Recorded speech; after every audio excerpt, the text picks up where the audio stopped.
welcome back to my channel. If you're new here, my name is Michelle and I am a full-time reseller on Poshmark and eBay. I started eBay in 1999 and I took a mommy break and I started back up again actually it was in 2018. And I also started Poshmark the beginning of 2018 as well. And I just love it. I just love reselling so much. I'm very passionate about it.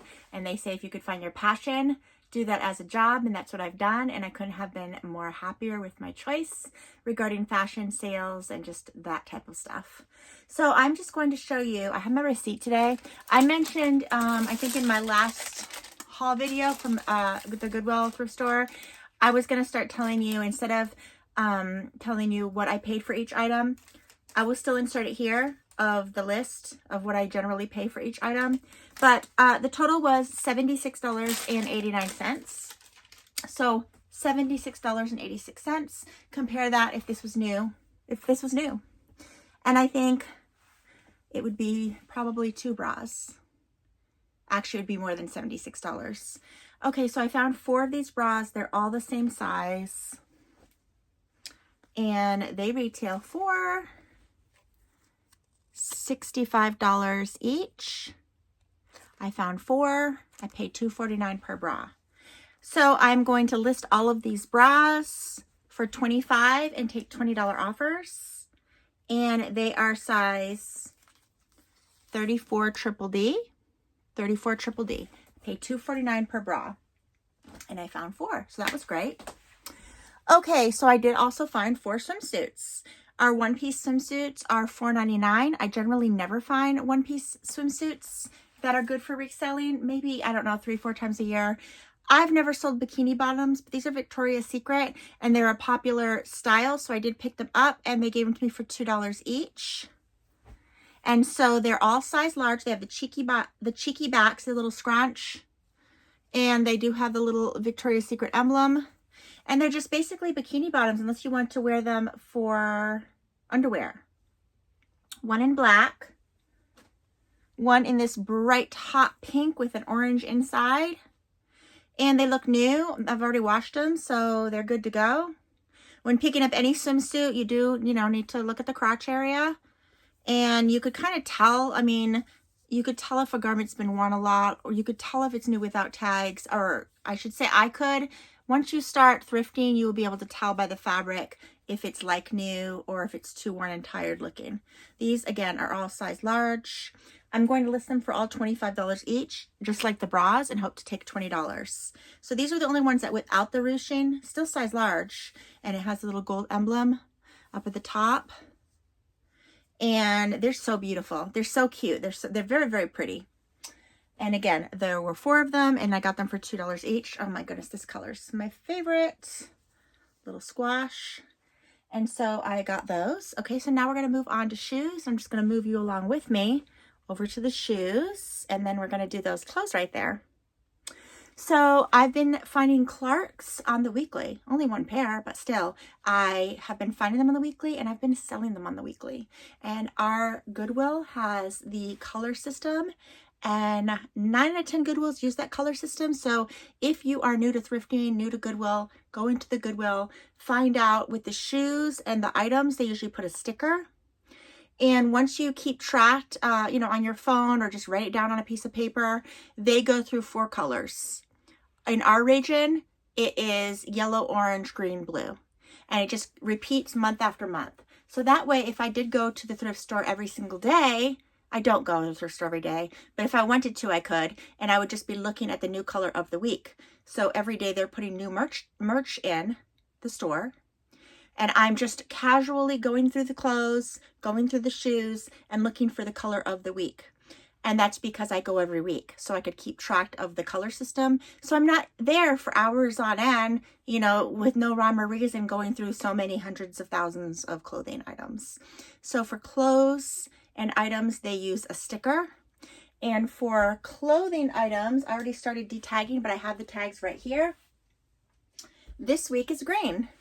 And this doesn't always match this color, but you need to look at the tag. This little tag is green, next week it's going to be blue, and then it's going to repeat to yellow and orange. And so I go thrifting every other day.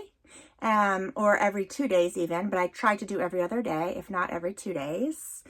And I will just look for the new tag, knowing that the previous week I've already looked through that color. So it makes it very easy, easy to, go through. Getting back to those Clarks, when looking for shoes, you want to make sure the tracking is good. You want to make sure there's not a lot of heel drag. You want to make sure the Velcro is good. You want to remember that the name Velcro is trademarked, and eBay will take down your listing if you use the word Velcro, so you cannot say they're Velcro. These are a size 9. They're a size 9 Clarks. Probably retail for about $90. I'll probably get about $40 for them.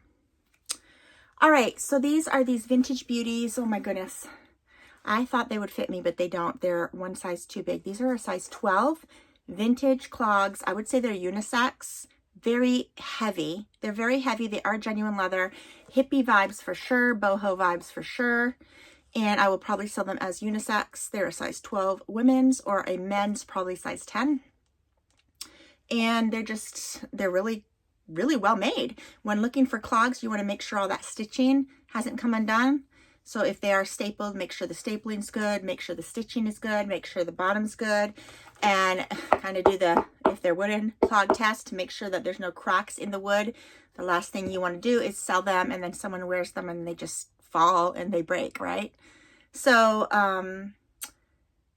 I will probably list these for, I read them through Google Imaging and they came up as, I think it was like Kitson or something. I will put the brand that they come up as.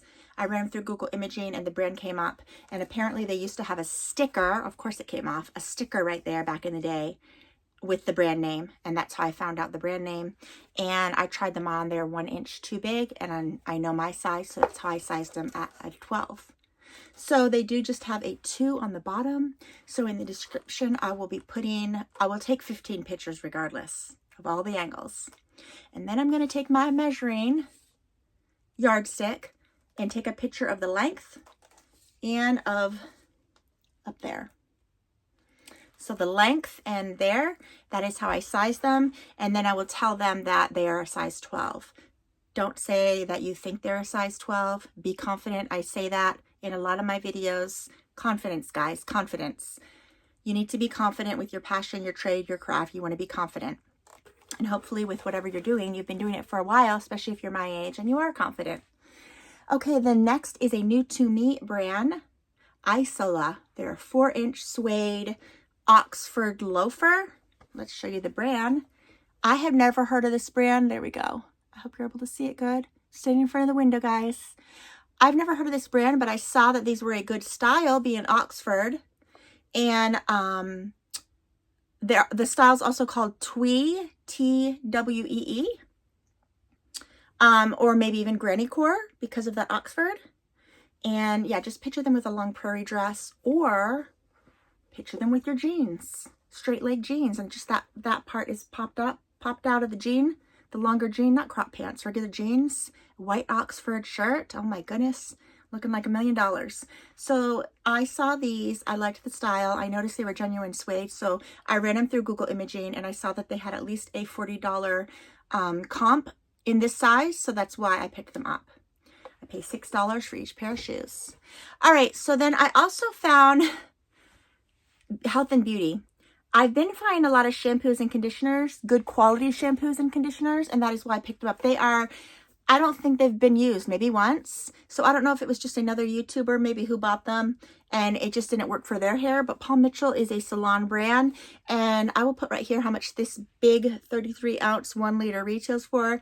I got it for $3. I had the matching conditioner. My daughter already took that off, but then I have 2 other items, 2 in a smaller container. But I had this big, huge shampoo for $3. I had the matching conditioner that my daughter took. And then I also have the detangler. This was $2 and it's 500 ml, 16 ounces. And then this one is 300 ml, 2 ounces, super skinny conditioner. And it's supposed to, I'm not sure how, but on the back it says it helps to blow dry your hair in half the time by using it. So with any of these type of shampoos and conditioners, if you are buying them secondhand, kind of look them over to make sure that they don't look, like they've been sitting for 20 years, although sometimes those ones sell too.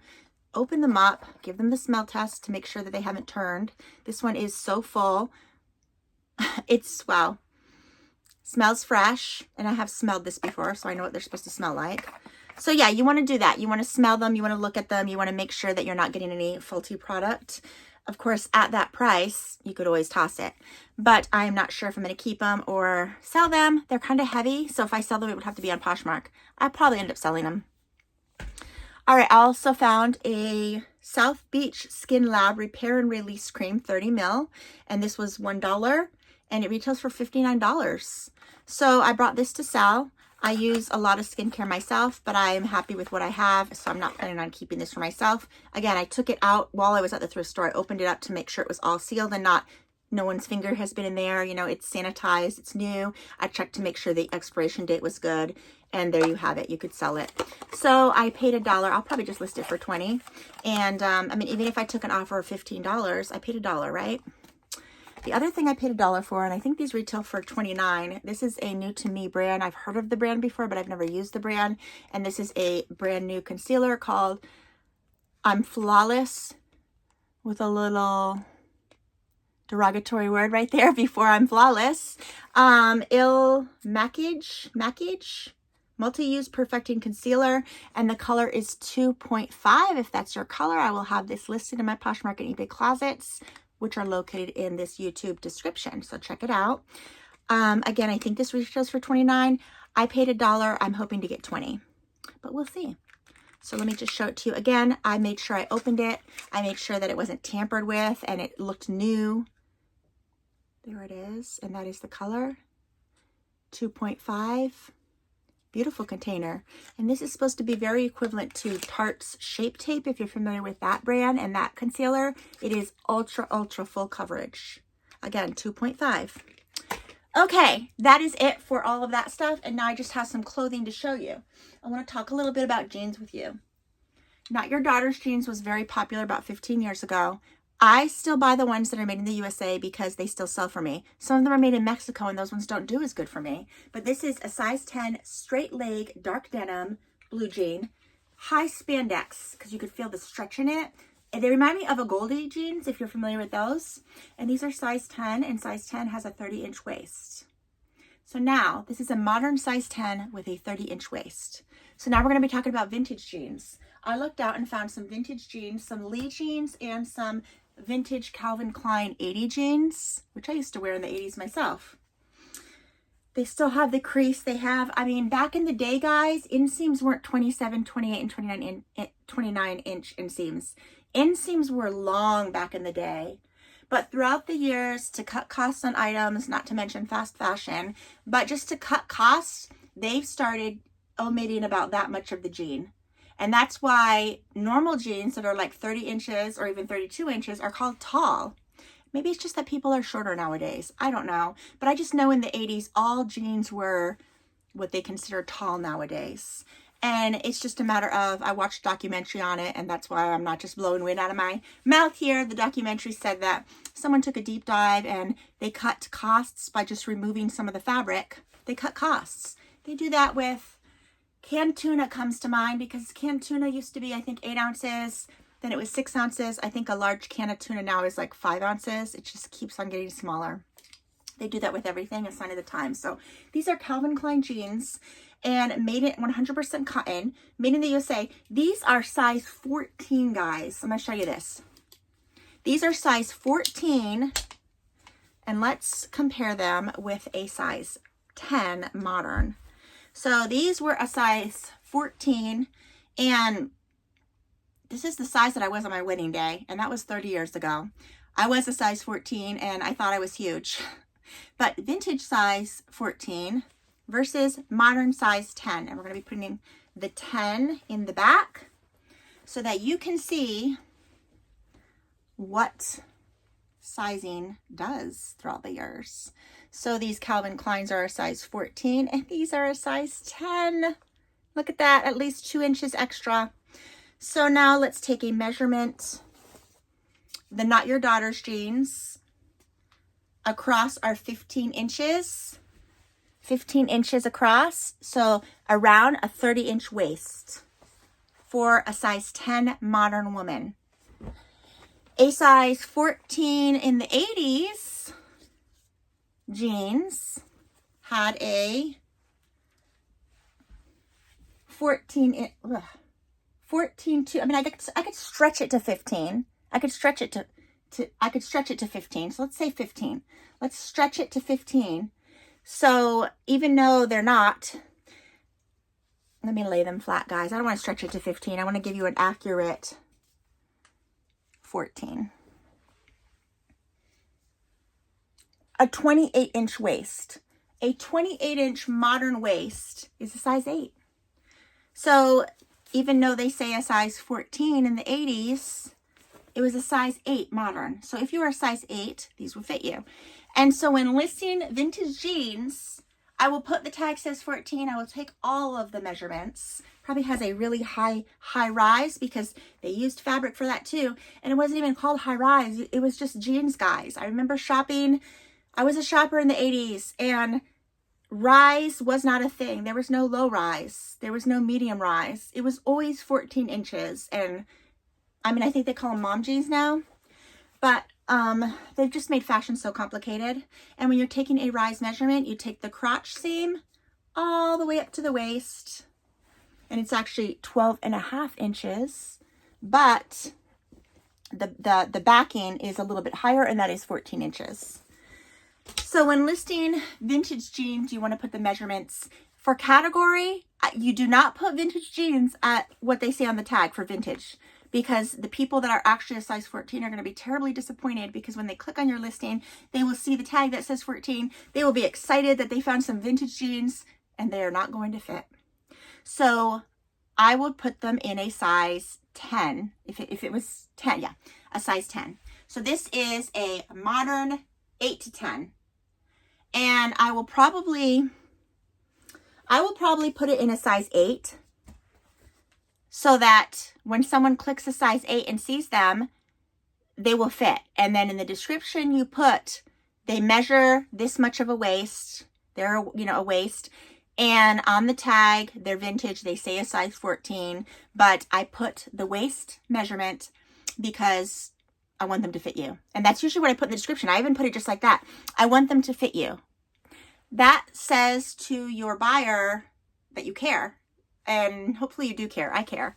I want every single person to get something and be excited basically, and especially vintage finds.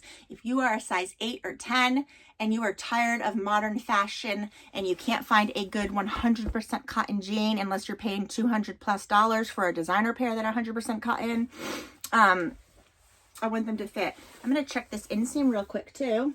And you take the crotch to the hem at the bottom, and they are 32-inch inseam. 32-inch inseam. And I think that was the normal 32-inch inseam. And they don't say 14 tall. That's just a random 14. So either people were taller back then.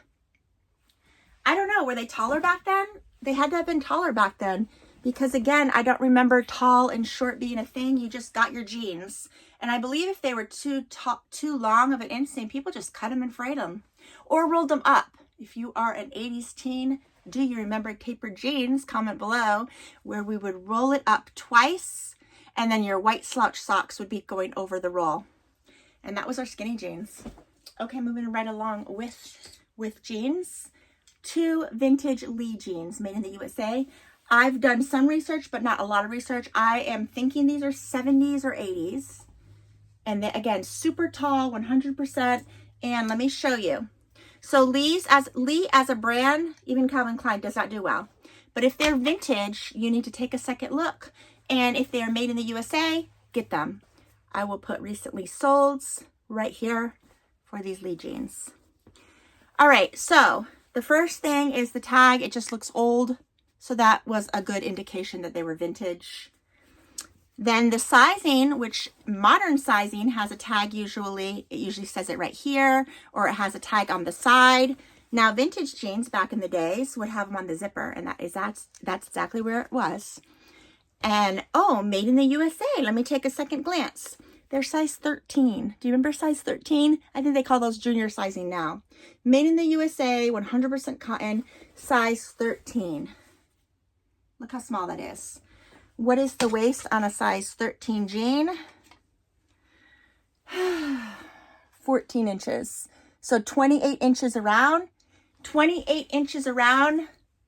I think that's like a size 6 or 8.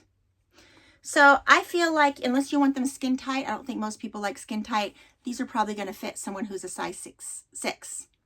So they are a vintage 13, but a modern size 6.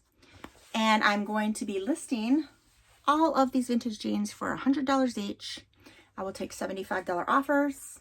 Again, comps are good. They have to be vintage. They have to be made in the USA. And they have to look like new.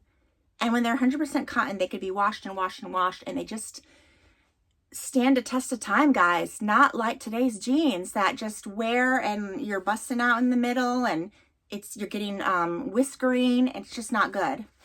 So this is the last pair. Oh my gosh, they're just... we found 6 pairs. My daughter and I went thrifting last night. She took 3, I took 3. And now these ones, I believe, are a size 12.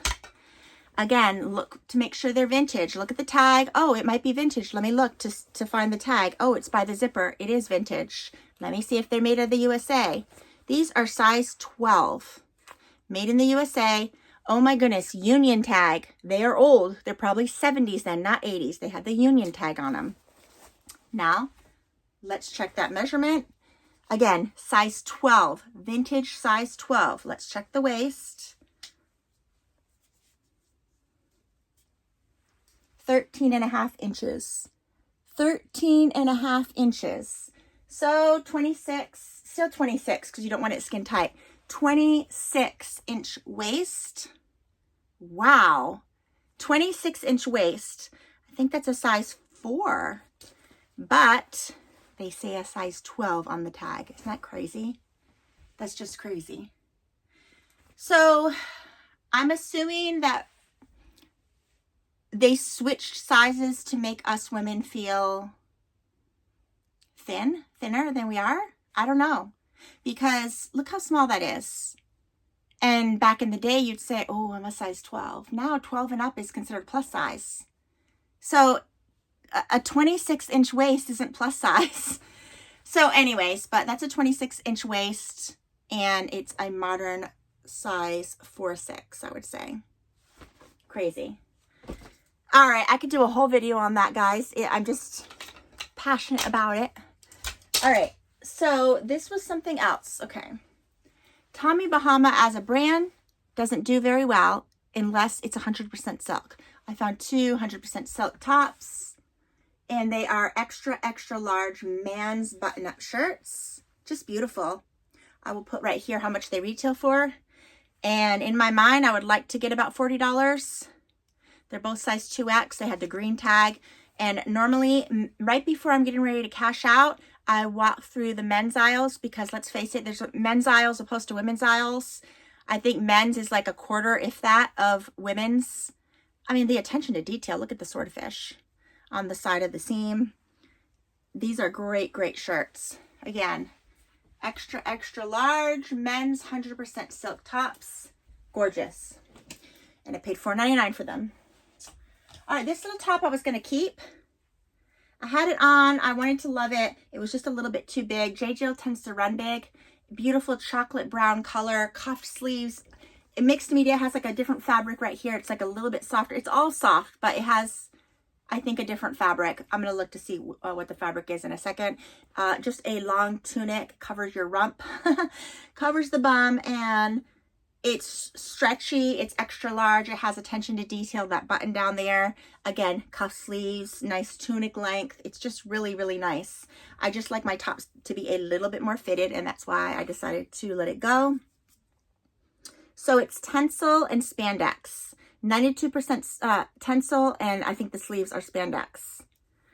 So there you have it. And again, I will put this on the wall and run it under Google Imaging, and it will give me a stock photo or someone else that's selling it, and it makes it super easy to list on Poshmark and eBay by doing that. So I brought that. Chico's, as always. I don't think I've ever done a haul on either one of my channels without Chico's. This is just a nice tiger print. I love it. It just doesn't go really with my personality, but I love animal prints so much, and I always appreciate when other people are wearing it. I want to wear it. feel like a fool. But I do love it. I used to wear a lot of animal print, and I think that's why I just got bored and stopped wearing it. I used to love it. So this is Chico's size 3. They use vanity sizing, and their size 3 is their XL. Beautiful top. And it probably retailed for about 50 or 60. I usually sell them for 25 to 30. All right, Talbot's Plus, I will probably get 30 to 35. I'll probably take a $30 offer. I usually list these very nice eyelet lace substantial blouses for $39. And then I could take a $30 to $35 offer. This is plus size 2X. Look at that. On the back and the front, all the eyelet lace, ruffled hem, scalloped hem, so much embroidered, attention to detail. Let's see what the, oh, and I didn't even notice, it even has a zipper there on the side. And it is 100% cotton, 100% cotton. So again, when you pick up white, you want to make sure there's no staining on the sleeves. Underneath the arms, you want to make sure there's no, thought it was some red paint there, lint. When purchasing anything white, look it over with a fine tooth comb. I actually have a flashlight that I use, that I carry in my purse. So look under the arms, look on the sleeves, because lots of times people like coffee and such. Look on the hem, and just make sure that there are no holes or stains or anything like that before purchasing. And if you don't clip the tag off, if you get home and find a stain, you could return it. All right, LL Bean, look at that beautiful print, beautiful floral. So it's like blue, mauve, and like a mustard yellow. 3/4 sleeves complement the upper arms. Nice long tunic length if you do not want to tuck it in. Really, really nice collar. Oh my goodness. And 2X wrinkle-free fabric, which is always good. Plus size, 100% cotton, tried and true, and these are bread and butter items. I'll probably get $25 to $30. I will probably list these for $35 and then take a $25 to $30 offer. All right, and this was the gem of the day. This is Spanx, which again, as a brand, doesn't do well except for their Air Essential. Air Essentials is all where it's at. And I know that Cable and Gauge at Marshalls and TJ Maxx is a very good dupe for this fabric. I think it's spot on. And also Target. Target in their athletic department has the same type fabric. And I don't remember the brand that they use though. But also in Target, if you do not want to spend $128 for a top. This one is an extra small. I was really hoping to find the matching pants, but they were not there. And this is just a tunic. Again, retails for $128. And I have not pulled comps yet. I just grabbed it, and I don't know how much I'm going to put it up for. That was my last item, guys. Woo! So that is all I have for you today. I hope it was interesting and a little bit educational. I want to make these videos not just, oh, look what I found, you know. I want to give some tidbits of why I purchased and just some more information, and like with the jeans, a little educational as well. And I hope you find that interesting. And I thank you so much for watching. I hope you stay tuned for more videos. If you have any requests, just comment below. Bye-bye.